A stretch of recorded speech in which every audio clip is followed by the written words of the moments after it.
Mais je sentais qu'il y avait encore à explorer. Puis tu arrives dans cet Mhm. esprit-là, là, partie 3 OK. d'une trilogie épique sur la robotique sexuelle. OK, excellent. Parfait. Tu es à l'aise Super, avec je ça? comprends. Oui, oui, tout à fait.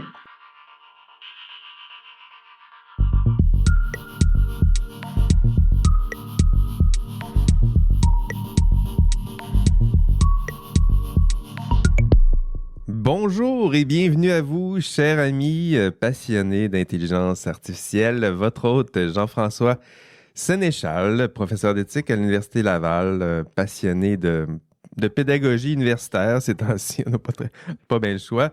Passionné aussi d'intelligence artificielle, d'enjeux sociaux associés à l'intelligence artificielle. Comment allez-vous, chers amis? Dans cet épisode, j'aimerais revenir avec vous sur un sujet que vous avez aimé. En fait, vous nous avez écrit, vous nous avez envoyé quelques commentaires là-dessus. Donc, c'est un sujet sur lequel on a réfléchi ensemble, notamment avec les membres de l'équipe d'IA Café.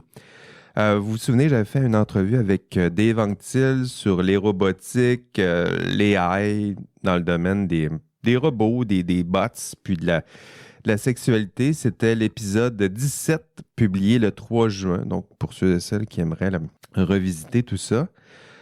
Nous avions aussi discuté en équipe. David, Fred, Eve étaient là aussi. Nous avons débattu et essayé de faire du sens de cette entrevue avec Dave Anctil, essayer de faire les nuances là, qui s'imposaient. Et rappelez-vous, là, pendant nos discussions, il y a le nom de notre invité d'aujourd'hui qui est sorti. Puis David me dit, ah, je la connais. Donc, cher ami, je vous propose, et je la vois en ligne là, qui fait des signes, je vous propose de prendre un café aujourd'hui avec Pauline Noiseau. Bienvenue, Pauline, au podcast. Bonjour. Moi, j'ai pas de café, par contre. Ah, Donc, moi, je le dis, on va faire semblant. C'est pas bien grave. Écoutez, Pauline a écrit un mémoire, un très beau mémoire. Donc, je l'ai lu en partie, en survol, des parties au complet, là, mais évidemment pas au complet, mais très intéressant, très bien écrit, très clair aussi. C'est pas toujours le cas là, lorsqu'on lit de la philo, on lit ce genre de texte.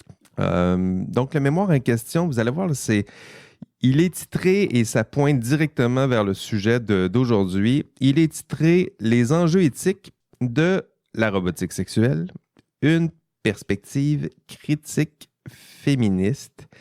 Donc, c'est de ça que j'aimerais parler aujourd'hui avec Pauline. Pauline, tu as fait des études, je regardais ton CV, évidemment, on fait ça quand on se prépare, on se prépare à une entrevue. Je regardais ton CV, donc des études en sciences politiques, philo, je vois ça, littérature même à l'Université de Paris. C'est un chemin que ça semble pas naturel d'arriver avec la robotique sexuelle. Comment ça s'est invité dans la tête de Pauline Noiseau, cette robotique sexuelle? ben, c'est une excellente question. C'est une question que je me pose encore. Donc, j'ai pas encore de réponse à cette question-là. Mais disons que c'est ça, au départ, moi, j'ai suivi une formation de philosophie, de sciences politiques. J'ai étudié aussi, j'ai fait un petit peu d'études littéraires. Mais en fait, je suis rentrée petit à petit dans la robotique. En fait, je suis rentrée avant dans l'intelligence artificielle par le biais de la Déclaration de Montréal pour un développement responsable de l'IA. D'accord. Donc, c'était à l'Université de Montréal. Donc, j'avais un petit contrat de recherche à ce moment-là et je devais animer les tables de délibération pendant ce processus-là. Il y en a eu des Et tables de délibération, là. Je me rappelle oui, à il y en a propos eu beaucoup. il y en a eu C'est plusieurs à ça. Québec. C'était une entreprise. C'est pas juste un petit congrès, là. C'était Oui, une profession de foi, là, avec le bâton de pèlerin. On les voyait arriver partout. tout à fait. C'était partout au Oui, oui. Québec, non? Tout à fait. C'était partout au Québec. Alors bon, il y a eu beaucoup de choses qui se sont passées à Montréal, mais l'idée, c'était vraiment d'essayer de faire de la délibération partout au Québec sur l'IA. Et je me suis rendu compte que les perspectives de genre, les perspectives sur la sexualité ne faisaient l'objet d'aucune délibération, ne faisaient l'objet d'aucun débat démocratique, alors que moi, je voyais autour de moi des avancées justement en IA avec la sexualité. Même, je voyais tellement d'angles morts sur les questions de genre, sur les questions du féminisme, sur la question du corps, sur la question des effets symboliques de certains objets qui étaient développés. Et donc là, je me suis dit, mais comment c'est possible Qu'un champ aussi important soit pas... Oui, exactement, Parce qu'il y que ait dans un un si épisode grand champ qui ne précédent, soit pas Pauline, utilisé. on Oui, était en train de parler de ça, puis justement, ça a été un de nos constats quand on regardait les portraits, même en ce moment, les portraits d'intelligence artificielle, ça rentre dans le divertissement. Là. Tu sais, il y a ouais, plusieurs champs, là, tu sais, santé, ouais, évidemment, ça sort, mais euh, divertissement, mais c'est un gros champ, il me semble, l'industrie sexuelle. absolument. Ouais, continue. Absolument. Donc, ça révèle quelque chose. En fait, ça révèle deux choses. Ça révèle à la fois une part, je ne sais pas, une ignorance, voire une. En fait, c'est à la fois une ignorance, en fait, des enjeux qui sont éthiques et qui sont politiques, parce que ce sont des enjeux de pouvoir dans la sexualité, et aussi une part peut-être de volonté, de vouloir mettre ces enjeux-là de côté, parce que peut-être que c'est dans ces sphères-là qu'a lieu les plus grosses tensions et les plus grosses appropriations du pouvoir. Donc, il y a un enjeu énorme à ne pas s'approprier, ou en tout cas ne pas mettre sur le terrain, dans l'arène politique, dans l'arène démocratique, des enjeux comme la sexualité. Intentionnellement ou pas, peut-être que c'est aussi, Oui, peut-être, exact. tu sais, je pense pas qu'il y aurait un projet machiavélique de cacher tout ça, mais tu sais, Non, c'est à pas notre ça. insu ou je dirais maladroitement, je pense que ce serait plus le terme, tout à coup, ces enjeux-là ont été tassés, ignorés maladroitement. Tout à C'est plus fait. dans cet esprit-là. Là. Oui, ouais, absolument. Mais il y a toujours une structure qui permet de valoriser certains aspects plutôt que Oui, d'autres. Tu vois, on va valoriser le travail, on va beaucoup parler d'IA et du travail, oui, beaucoup c'est vrai. parler d'IA et de la santé. Donc, ces choses-là, évidemment, ça tend à quoi? À optimiser un être humain. Donc, il y a une conception de l'être humain, d'ailleurs, C'est vrai. qui est largement contestable, hein, qu'on peut contester derrière. Oui. Et de ne pas parler de sexualité, c'est quand même très problématique. Donc, bon, voilà. Donc, c'est pour ça que moi, j'ai voulu travailler sur ce sujet-là parce que j'y voyais, en fait, Une des angles morts pertinence. importants. Ouais, une pertinence, oui, tout à fait. Mais ça reste toujours un mystère pour moi de savoir pourquoi je me suis mise à travailler sur ce sujet-là, parce que l'objet en soi de la robotique sexuelle, en fait, l'objet robot sexuel, je le trouve si peu intéressant d'un point de vue philosophique. C'est tellement vulgaire ou tellement grossier, mais en fait, ce qui m'a intéressé, c'est plus qu'est-ce qui se passe pour qu'une société, une culture, une structure politique se mette à permettre l'événement de la robotique sexuelle. C'est plus ça Vraiment. qui m'a intéressé. C'est que qu'est-ce qui s'est passé pour qu'une société ne dise rien lorsque des substituts de femmes robotiques naissent dans notre champ? C'est vrai, c'est spectaculaire. C'est juste de chercher, Ouais, et je l'ai fait, et je vous suggère de faire attention. Quand tu tapes robot sexuel, c'est spectaculaire. Là. C'est dur à manquer comme sujet, comme objet. Puis toi, tu t'es retrouvé plongé, peut-être malgré toi, dans cet univers-là. Là. absolument, absolument. J'ai découvert un monde que je n'étais pas prête à découvrir. Et en fait, ce qui m'a le plus étonnée, c'est ça aussi. C'est que d'une part, j'étais surprise de voir que ça ne faisait l'objet d'aucune discussion, ni dans les débats philosophiques, ni dans les débats politiques, encore moins dans les milieux féministes. Et après, je me suis encore plus étonnée de voir que les points de vue éthiques ou les jugements éthiques qui étaient portés à l'égard de la robotique sexuelle étaient souvent très positifs. Et c'est ça qui m'a aussi beaucoup étonnée. Je me suis dit, mais qu'est-ce qui se passe? Je pense qu'on devrait tous et toutes être choqués. En tout cas, c'était ma première réaction. Évidemment, après, le but, c'est de déconstruire aussi cette... Il n'y a pas d'évidence, il n'y a aucune évidence. Donc, j'essaie de déconstruire aussi ça, tu vois. Oui, pourquoi? Mais voilà, pourquoi ça apparaît et pourquoi on est si excité à Mhm. l'idée d'avoir des fausses femmes qui sont prêtes à dire oui à tout Oui, dans un contexte aussi de révolution féministe important. Donc, tout à voilà, c'est fait. ça qui m'a un peu On y étonnée. est. Là. On va sautons dans le cœur du sujet, donc la robotique sexuelle. J'aimerais savoir pour toi, là, c'est quoi une robot sexuelle? C'est quoi les exemples concrets? On en a parlé un peu, là, mais c'est quoi, peut-être pour nos auditeurs, c'est Mm. quoi un exemple concret de robot sexuel? Ça existe-tu? C'est une conception qu'on a en ce moment? C'est-tu des Mhm. projections ou ça existe en ce moment? Non, non, ça existe concrètement. Il y a des entreprises qui font florès là, avec la robotique sexuelle. Donc, bon, moi, je me suis basée sur une définition que proposait David Levy dans un ouvrage qu'il avait publié en 2007, qui s'appelle Love and Sex with Robots, dans lequel il donne trois critères de la robotique sexuelle, mais moi, j'en rajoute un, puisqu'il donne trois critères. Le premier étant que ça doit représenter un corps humain. Donc, on doit pouvoir reconnaître à ce Oui, moment-là que c'est un humain. Donc, c'est pas un animal, c'est pas un cheval, c'est pas une girafe, non, c'est un corps humain. Ça, c'est le premier critère. Deuxième critère que propose David Levy, c'est de que le robot sexuel ou la robot sexuelle imite un comportement humain. OK. Donc là, une sorte de manière d'être humaine. Donc ça, c'est déjà un critère qu'on peut déjà mettre de côté pour qu'on puisse l'analyser. Ça, c'est la première. La deuxième chose. Troisième chose, c'est qu'il doit y avoir un degré minimal d'intelligence artificielle. Donc là, on parle quand même c'est vraiment des degrés très faibles. Là, ce n'est pas des choses très compliquées, mais reste qu'il y a des implantations de systèmes qui permettent justement de programmer une certaine forme de personnalité, une certaine forme de voix, une certaine forme de disposition intérieure, même si c'est quand même difficile de parler d'une disposition intérieure pour un robot, mais une certaine manière d'être avec les personnes avec qui le robot interagit. Sauf que moi, j'ajoute un critère qui est celui de la sexualité. Parce que, oui, la robotique sexuelle, justement, c'est quoi? C'est un robot, mais sexuel. Donc, c'est à viser, ça s'exerce dans un cadre d'intimité sexuelle. Donc, ça, c'est quand même étonnant aussi de voir que dans la définition qui avait été proposée par cet auteur-là, on ne parle jamais, finalement, de la sphère dans laquelle ce robot-là va être c'est va pas être n'importe déposé. quel robot, là. C'est un robot sexuel. Intéressant. Exactement. Donc, 3 critères, tu as dit, je pense, c'est corps, donc représentateur, corps, comportement, puis de l'AI à quelque part. Là, dans Exactement. Puis donc, ça écarte les objets sexuels, les joujoux, les bots aussi, là, c'est-à-dire que si c'est seulement informatique. Donc, on parle de robots sexuels au sens où ça représente quelque chose qui ressemble à un homme, une femme, on y arrive. Des comportements sexuels, donc qui est capable de mimer certains comportements de l'AI aussi, et ça se passe dans un contexte sexuel. Je résume bien ça? Exact. Tout à fait. C'est tout à fait ça. Donc, c'est pour ça que moi, je n'ai pas voulu m'intéresser nécessairement aux applications. Je sais que Dev Antil travaille sur ça avec Simon Dubé, c'est très intéressant. Mais moi, ce qui m'a intéressé, c'était l'aspect physique, aussi l'aspect matériel, parce que c'est une chose d'avoir une application sur mon téléphone. C'est une autre chose de voir apparaître dans ma chambre à coucher une simulation de femme. Mm-hmm. C'est quand même autre chose. Comme expérience de vie, comme expérience philosophique, ça n'a pas du tout les mêmes effets.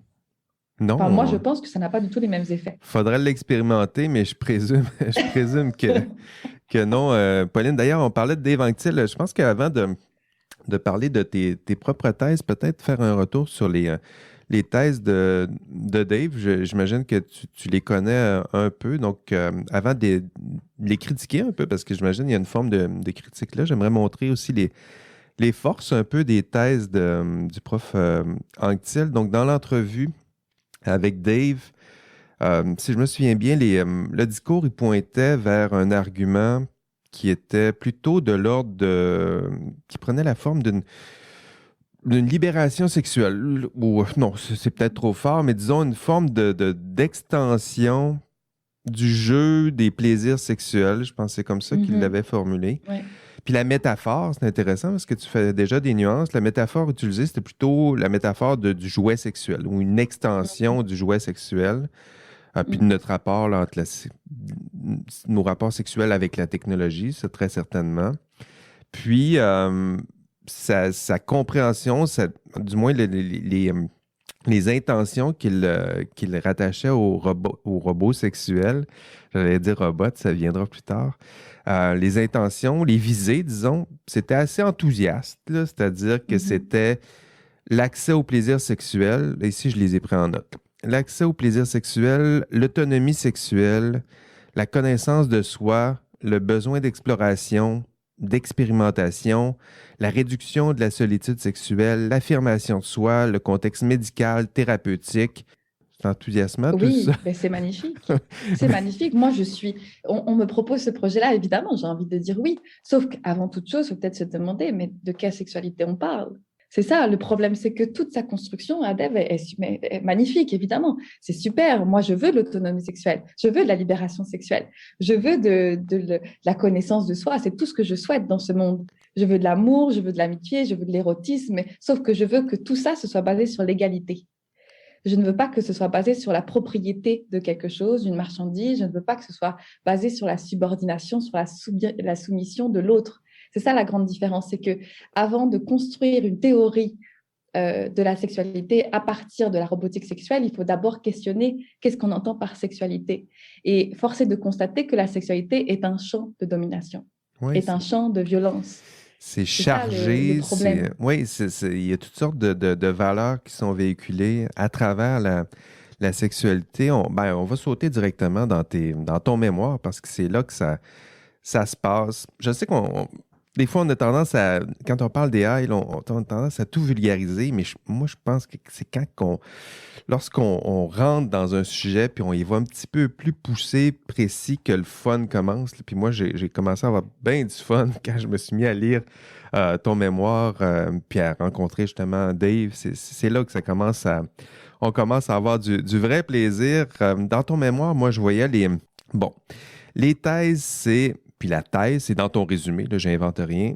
La thèse, je te cite, les robots sexuels s'inscrivent dans le continuum de la domination masculine en contexte sexuel.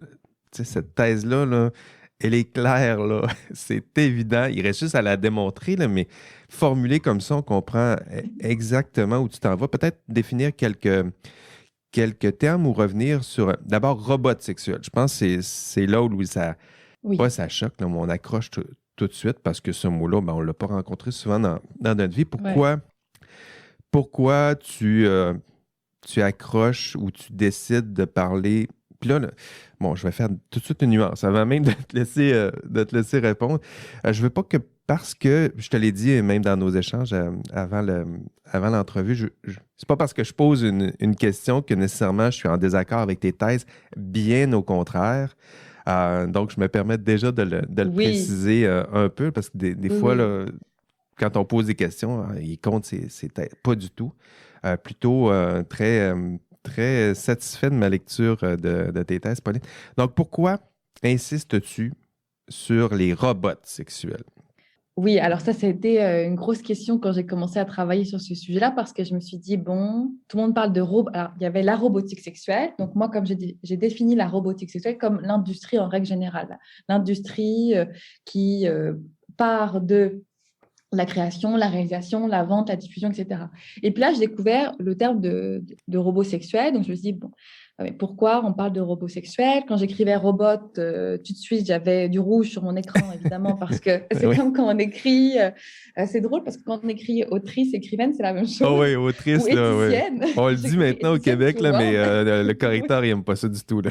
Ah non, il n'aime pas ça quand j'écris éthicienne, il me propose esthéticienne. Là, c'était un peu la même chose avec robot. Donc, moi, j'ai voulu insister sur la dimension genrée de la robotique sexuelle. Donc, je me suis dit, oui, effectivement, il existe des robots sexuels qui représentent des corps dits masculins, en tout cas physiquement masculins. Sauf que ça ne m'aidait pas du tout dans ma réflexion parce qu'à chaque fois que j'écrivais quelque chose à propos des robots sexuels, je voyais bien dans mon mot que c'était faux en fait, que ce que j'écrivais était faux. Donc il fallait bien que je marque la dimension genrée de ce mot-là. Et on le sait très bien, le premier dispositif avec lequel on pense, c'est le langage. C'est Donc si vrai. déjà dans le langage, je suis bloquée par une vision, une représentation de la robotique sexuelle comme étant majoritairement masculine, je me trompe Oui. complètement, d'une mauvaise affirmation.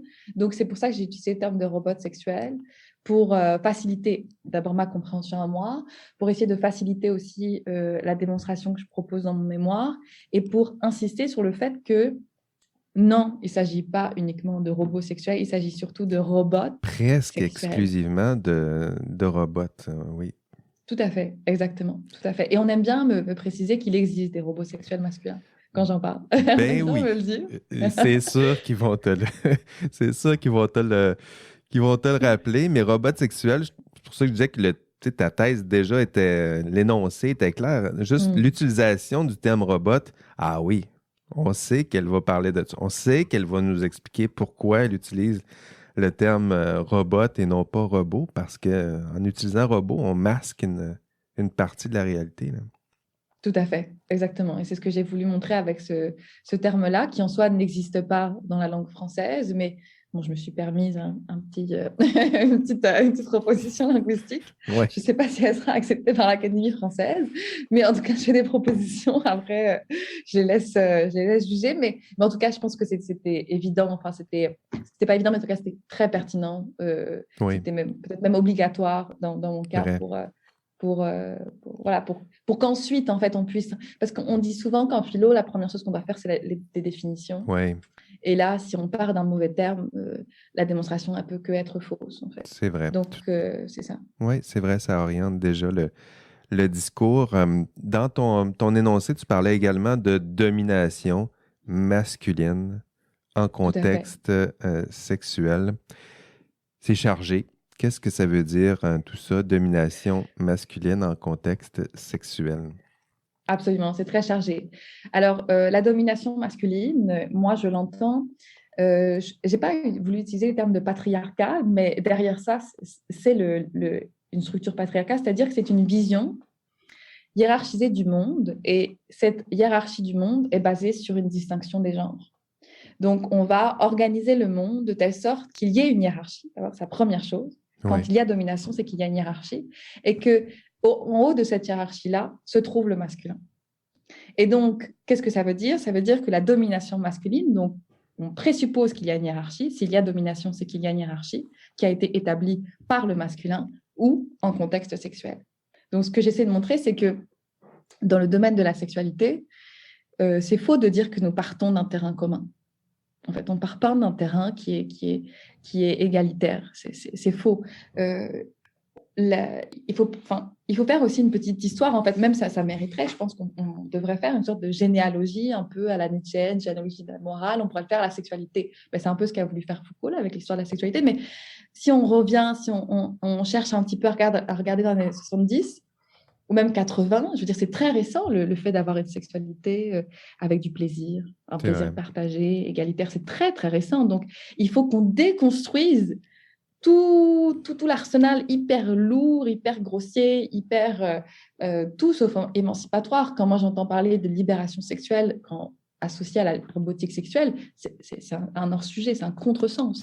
La libération, c'est le terrain vide, c'est là où c'est l'espace c'est un espace anarchique. Il n'y a pas d'autorité, il n'y a pas de C'est un gouvernement, il n'y a pas terrain de... vide, alors que là, il est plein, il est Il est chargé, plein, il est plein, il oriente exact, déjà notre pensée, notre façon de concevoir la sexualité. Il n'y a personne de libre, là. On arrive, première fois exact. qu'on expérimente tout ça, c'est chargé, là. On arrive avec des préconceptions, préjugés, c'est là, là. Ouais, c'est ça, c'est qu'on a affaire à un monde qui est déjà construit, qui est plein et qui est prêt à craquer. C'est ça, en fait, c'est qu'il y a un truc un peu, mais vraiment, il y a un truc, on est mal à l'aise. Moi, j'étais mal à l'aise. Je me dis, mais comment ça? Des personnes qui travaillent là-dedans et qui créent des femmes nues avec des seins énormes, qui parlent pas, des femmes qui parlent pas, des femmes qui ont aucune intelligence. Mais ce monde-là est voué à disparaître. Donc, c'est pour ça que là, en ce moment, je suis en train de travailler justement sur une hypothèse de recherche sur est-ce que la robotique sexuelle serait pas une sorte de backlash de la part du patriarcat pour répondre à la révolution féministe du MeToo. Parce que c'est quand même étonnant de C'est voir peut-être le que la chant du robotique... cygne, là. C'est-à-dire que, Ouais, tu sais, juste c'est avant de ça. mourir, là, c'est comme la consécration de tout ce qui a Oui, été critiqué. Elle prend forme, puis après ça, elle est vouée à disparaître. mais Mais il y a définitivement. quelque chose de l'absurde, là. C'est-à-dire qu'on a, en ce moment, là, il y en a des artisans en AI, là. Peut-être qu'il y en a qui nous écoutent en ce moment, qui travaillent sur ce projet-là, là. Un projet qui éventuellement est mené, est voué peut-être à disparaître Absolument, en tant que tel, là. absolument. Mm. Absolument, c'est ça. C'est que comment on explique que dans une société qui fait un effort monstre, enfin, en tout cas un effort monstre apparent d'égalité, donc on fait un effort collectivement, individuellement, on essaie de faire la promotion de l'égalité, on essaie de faire la promotion de la réparation, on essaie de faire une sorte de... C'est ça, on essaie de faire de la sexualité quelque chose, un espace de liberté, de plaisir. C'est pour ça que les femmes ont dit stop, c'est fini, maintenant on veut une autre sexualité. Et quelle est la réponse du patriarcat à ça? De créer des robots sexuels qui réempruntent des modèles de la une de Playboy des années 90 et qui ne sont capables de dire rien du tout, si ce n'est oui, je vais te faire ci, je vais te faire ça. C'est Mhm. quand même étonnant. Moi, je trouve ça très étonnant que ça arrive à l'intersection de ces deux grands événements, à savoir une révolution technologique et une révolution féministe. C'est vrai. Donc, c'est quand même étonnant. Étonnant, sinon choquant, très certainement. Mais en même temps, là, c'est ça, la robotique sexuelle, elle est quand même à ses débuts, mais je pense que tu as raison de le rappeler, est en train de se développer dans une culture de la sexualité qui, elle, a déjà ses codes. Donc, Mhm. et là, ces robots sont développés par des hommes, des femmes qui sont déjà, hein, tu sais, je les imagine, là, sont en train de travailler là-dessus, mais sont déjà imprégnés de cette culture. Euh, Est-ce que ça veut dire que la robotique sexuelle, ben, j'imagine que c'est ça que ça veut dire. Ça veut dire que la robotique sexuelle est déjà, dans le fond, Mhm. influencée par cette structure du pouvoir inégalitaire, c'est-à-dire qu'elle est déjà imprégnée de cette culture de la domination masculine, peut-être même imprégnée des schémas là, oppressifs. Je pense que c'est l'expression Mhm. que tu utilisais dans ton mémoire. C'est un peu ce qui est à l'œuvre en ce moment. Ouais, absolument, tout à fait. Ben, c'est exactement ça, c'est-à-dire que, pardon, c'est que ça ne peut pas advenir dans une structure qui valorise l'égalité dans la sexualité. C'est impossible. On peut faire une expérience de pensée, admettons, OK, il n'y a pas de violence sexuelle, tout va très bien, les femmes et les hommes sont complètement égaux, on a même dépassé le genre. Le genre n'est plus une catégorie de discrimination, le genre n'est plus une catégorie pertinente de comportement, ok, tout ça n'existe plus. On est des êtres humains égaux, spirituels et connectés à la nature. Ok. Dans cette société-là, on ne pourrait même pas imaginer l'avènement de cette chose-là. Donc, Hmm. là, pour que cette chose-là apparaisse, ça, c'est un événement, ça apparaît. Les choses apparaissent dans un monde parce qu'il y a une structure qui les permette. Ouais, Quand il y a une violence, avant que quelqu'un se mette à violenter, il faut bien qu'il y ait une culture qui lui permette de faire ce geste-là. ouais, c'est important de le Comme une rappeler, sorte hein. De travail, en fait, ça, on travaille la Travail en violence. amont, là. Il y a quelque chose qui se passe en amont. Exactement.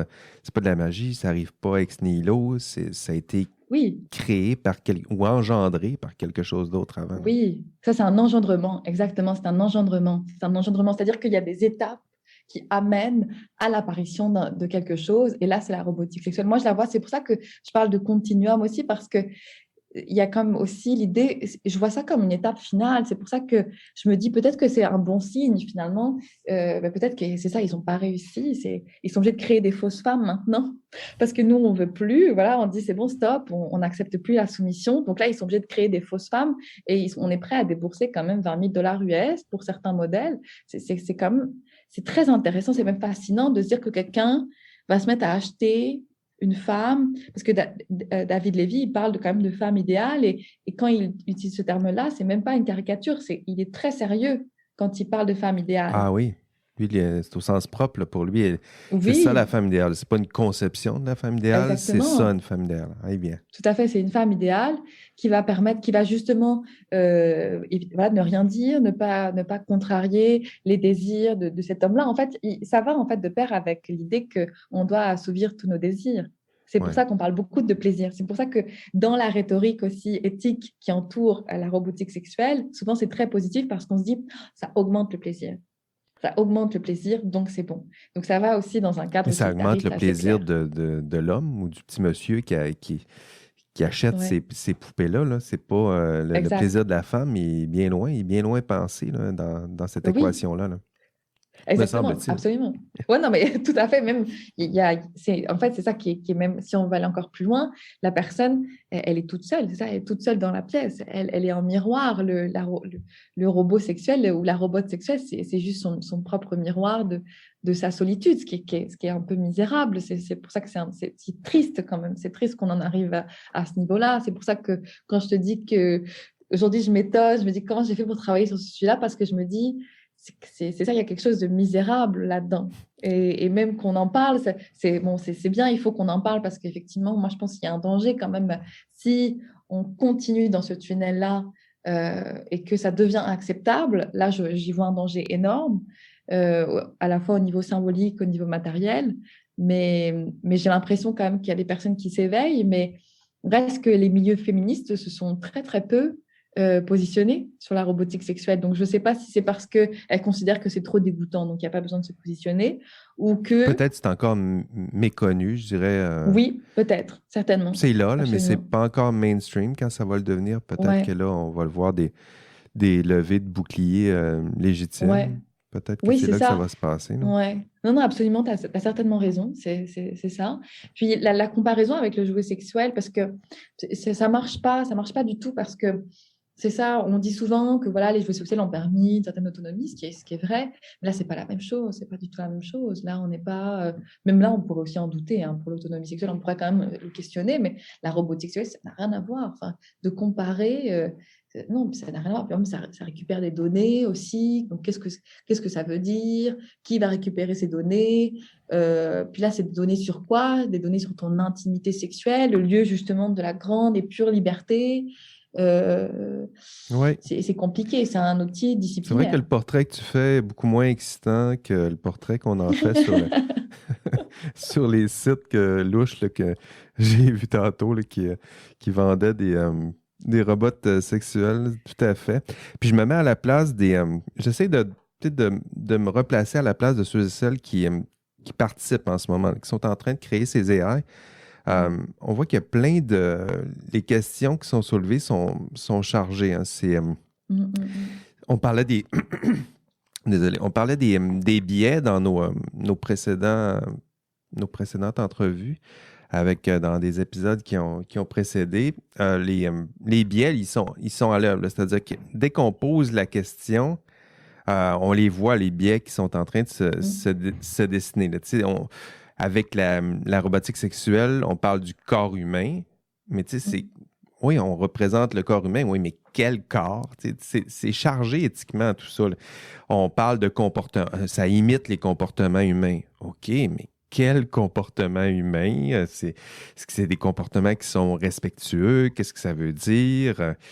Puis je me demandais, tu sais, quand on parle d'AI et qu'on implante dans ces robots sexuels-là, comment comment on apprend aux algorithmes, à partir de quelles données? C'est ça qui m'intrigue le plus. À partir de quelles données on éduque ces algorithmes-là? Là? Est-ce qu'on leur fait éplucher, screener tout ce qui se fait avec des vidéos pornographiques, des histoires de la littérature, de la grande littérature, de l'érotisme, tout ça? Ou as-tu une idée de comment on éduque les AI, les algorithmes qui se retrouvent dans ces robots-là? Ben, c'est une excellente question. Moi, je n'ai pas fait de recherche spécifiquement là-dessus, mais on peut faire quand même une conclusion. Après, on pourrait la juger hâtive parce que ce n'est pas basé sur des expériences réelles, mais on peut faire quand même une première conclusion. Là. On va partir de ça. C'est que si si la robotique sexuelle elle est faite telle qu'elle, c'est que les données qui ont été entraînées ou les modèles qui ont été entraînés sur ça sont forcément issus de la pornographie,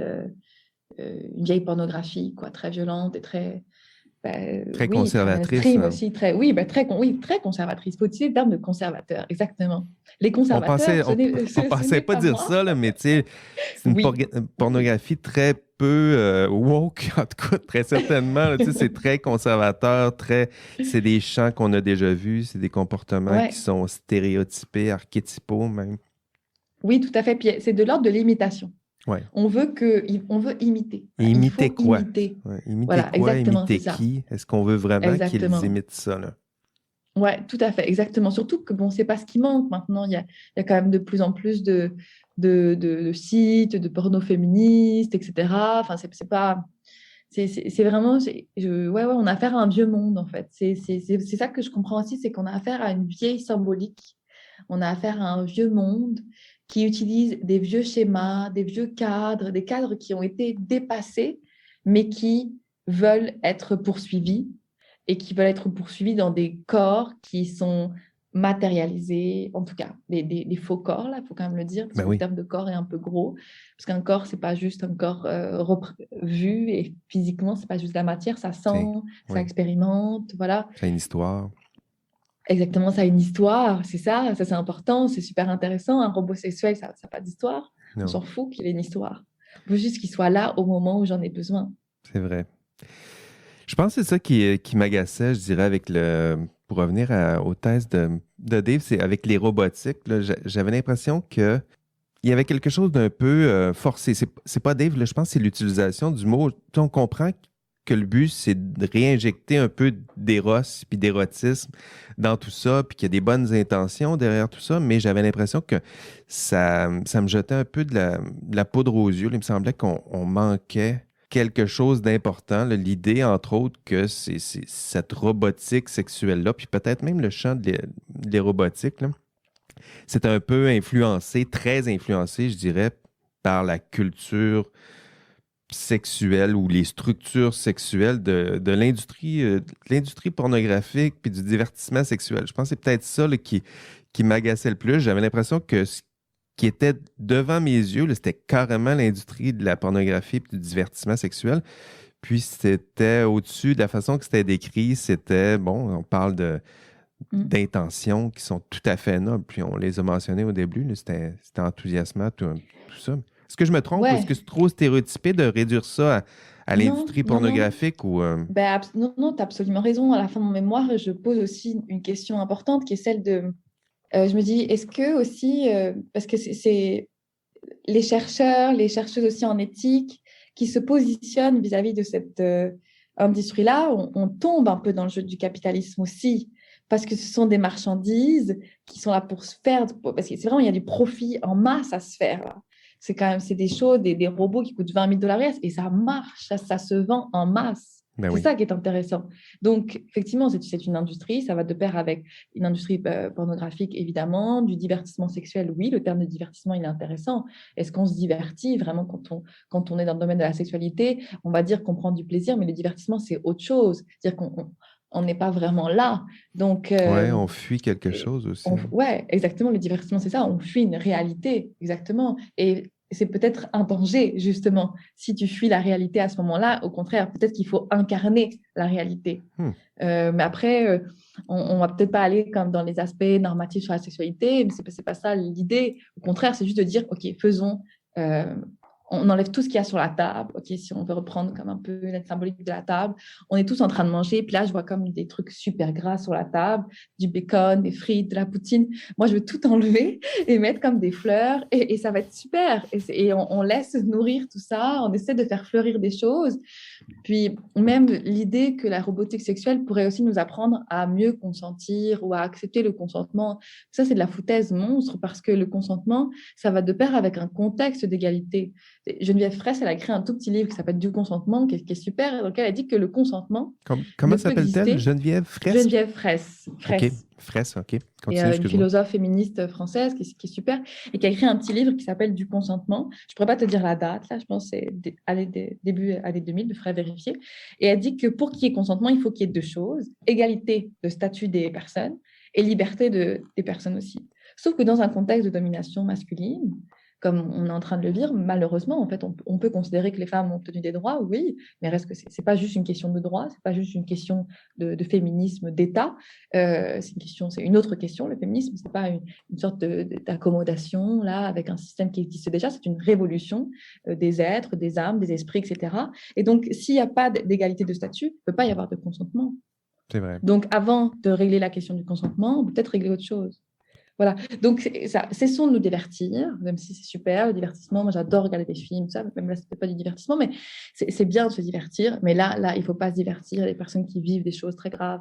C'est Et vrai. on peut peut-être essayer de s'occuper d'elles.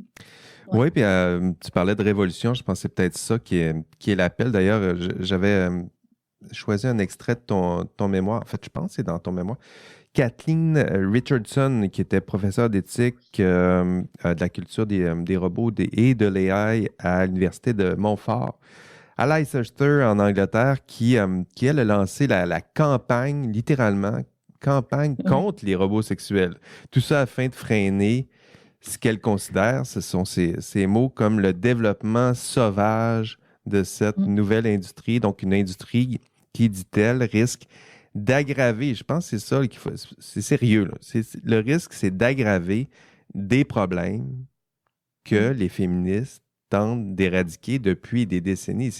C'est la consécration de toutes les critiques que, en tout cas, une grande partie du discours féministe, la lutte, c'est exactement, ça s'incarne peut-être encore avec plus d'évidence avec ces robots sexuels. C'est peut-être cette lutte-là là, qu'il faut entamer, là.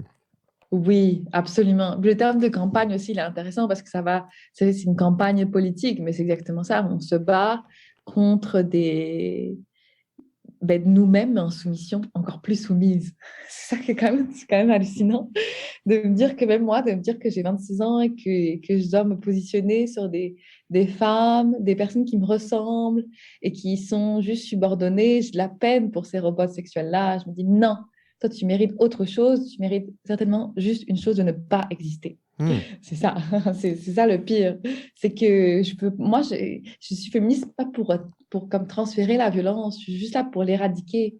Donc, on peut pas juste dire, parce qu'il y a l'argument aussi de la catharsis de oui, mais au moins, les personnes vont pouvoir être violentes sur une robot plutôt que sur une vraie femme. Ça ne marche pas, cet argument-là. Ça marche pas. Ça marche pas, Non? c'est trop, ça marche Oui, puis pas. je pense dans ton mémoire, tu parlais des conséquences symboliques. Tu sais, à défaut d'avoir de vraies conséquences physiques, c'est sûr qu'il n'y a pas de conséquences physiques sur les femmes, là, c'est une robot. Mais les conséquences symboliques, qu'est-ce que ça symbolise? Parce que ces symboles-là, éventuellement, auront des conséquences sur les femmes d'aujourd'hui, peut-être même les femmes de demain, là. Oui, tout à fait, exactement. C'est pour ça que j'ai voulu insister sur les aspects symboliques parce que c'est ça, je me heurtais à un discours qui utilisait le principe de non-nuisance. Donc, effectivement, c'est vrai qu'en soi, il n'y a pas de nuisance parce que c'est un ensemble de matières inertes. Mais c'est pour ça que moi, j'y voyais quand même un danger grave. Je me disais, mais si, ça a des effets, ça a des effets symboliques. Et ça va un peu aussi dans la continuité de ce que je disais avant sur une sorte d'effort de la violence, là, comme tu as utilisé le terme de, je me souviens plus Engendrement? euh, engendrement, voilà. Pour que la violence soit engendrée, il faut bien qu'il y ait une préparation culturelle et une préparation symbolique. Donc, on commence tranquillement par mettre des publicités où des femmes sont nues pour vendre du déodorant. Après, ça va avec des clips vidéo où on va érotiser la violence. Donc, un chanteur va commencer comme limite à Mhm. violenter une femme, mais elle va vraiment aimer ça, ou en tout cas faire semblant d'aimer ça. Donc, on va érotiser la violence. Puis là, la robotique sexuelle, c'est exactement ça. C'est de dire, ben non, mais c'est correct, là, il se passe quoi? Pourquoi tu t'énerves, Pauline? C'est vraiment ce qu'on me disait dans les Oui. colloques. On me disait, mais Pauline, tu vas beaucoup trop loin, c'est beaucoup trop radical, il n'y a rien. Il n'y a rien, c'est juste un robot sexuel. Je ne suis pas en train de frapper une femme, je suis en train d'avoir une relation avec une femme. Mais ça n'a rien à voir. C'est juste que Mhm. la symbolique est tellement énorme de créer des corps qui sont sans voix, des corps féminins sans voix, qui parlent pas, qui disent rien, qui s'expriment pas, qui n'existent pas, qui ne vivent pas. C'est trop important dans un Puis qui contexte où justement, incarnerait l'idéal féminin. exact, Ce tout serait à fait. ça, Il y a ça l'idéal. Je pense aussi. qu'il est comme Il y a ça représentation aussi. symbolique. Voici l'idéal Ouais, féminin, un corps inerte, robotisé, qui ne dit rien, qui est là pour s'assouvir ouais, les, euh, les ouais. tensions sexuelles de monsieur à moustache. Ouais, de monsieur à moustache. Mais je veux dire, mais t'as quand même une moustache. Ouais, Non, mais c'est vrai, c'est clair. Non, mais c'est absolument, c'est vrai que c'est très bien, t'as absolument raison sur l'aspect normatif, c'est ça l'aspect idéal. C'est ça qui est incroyable, c'est que mais ils n'ont rien compris au féminin. Ils mais n'ont rien peut-être que compris au ça peut se féminin. renverser au même rythme à force de discuter de tout ça, soulever, poser des Oui, questions, contester. Si la culture, ça avance à petits pas, là, puis éventuellement, ça se construit, puis ça influence les masses. ouais. Peut-être qu'à petits pas, on peut convaincre les masses et ceux et celles qui participent à la construction de ces AI-là, là, qu'on intègre dans ces robots-là. Peut-être qu'il y a un peu d'espoir. Est-ce qu'il y a lieu d'avoir un peu d'espoir? Est-ce qu'on peut créer quelque chose, une robot moderne, empreinte de féminisme, ou est-ce qu'on est condamné à perpétrer les problèmes puis la misère sexuelle là, qu'on voit justement dans l'industrie sexuelle, là? Euh, moi, je suis très confiante en règle générale. Je suis vraiment remplie d'espoir. Je ne suis pas du tout quelqu'un de défaitiste et tout ça, ni de déprimé par la situation, même si on pourrait évidemment, mais j'ai beaucoup d'espoir. Dans mon mémoire, j'ai défendu l'idée qu'il pourrait y avoir possiblement euh, des robots sexuels féministes. Mais maintenant, je dirais que non, ça ne peut pas exister. Ça ne peut pas exister parce que c'est ça, il y a eu aussi le post-MeToo, en fait. Il s'est passé 2 ans et demi depuis. Et l'impératif, là, c'est de reconnaître que dans ces corps-là, il y a quelque chose qui vit. Il y a un esprit, il y a une personne, il y a une âme, il y a un sujet, il y a une sujette. Et que il faut sortir du femme-corps. C'est ça. Et j'ai l'impression que c'est ça l'impératif actuellement, c'est d'essayer de dire, non, non, il n'y a pas juste un corps là, tu vois. Il se passe quelque chose spirituellement, comme intérieurement, si on peut aller au-delà même, tu vois. Intérieurement, il se passe quelque chose dans le corps qui est devant moi. C'est pas juste un corps. Et la robotique sexuelle, ça réitère cette femme objet, cette femme corps qui est juste un corps. Donc, même si on la programme pour que ce soit aller libre et tout, même là, ce sera jamais libre parce que c'est de la programmation, donc c'est de l'automatisation, donc ça marche pas. Et la sexualité, ça doit être le lieu justement en tout cas, je pense que ça doit être le lieu de la grande et belle liberté, la liberté absolue. C'est le lieu de la vie, pas au sens propre où on reproduit la vie, pas du tout. C'est au sens de là, il y a comme une fusion quelque part. Il y a une Oui. fusion des. Voilà, il se Propre passe quelque chose et d'esthétique. figuré. Je pense Oui, que tout à tu as fait. raison de soulever la Mm. dimension symbolique de tout ça. Écoute, Pauline, c'est fascinant. J'aurais aimé jaser avec toi là, pendant des heures. Je pense qu'on a ciblé un peu là, ce qui m'agaçait, je dirais, dans l'entrevue avec Dave Anctil. Là. Je trouvais qu'il manquait. Je suis là dans mon podcast, puis on parle généralement, abstraitement de robots sexuels au service de besoins humains, puis aide psychologique, thérapeutique. Puis ça m'enthousiasmait, mais en même temps, je me disais non, il y a quelque chose qui marche pas, où il y a une partie de l'équation que je saisis mal.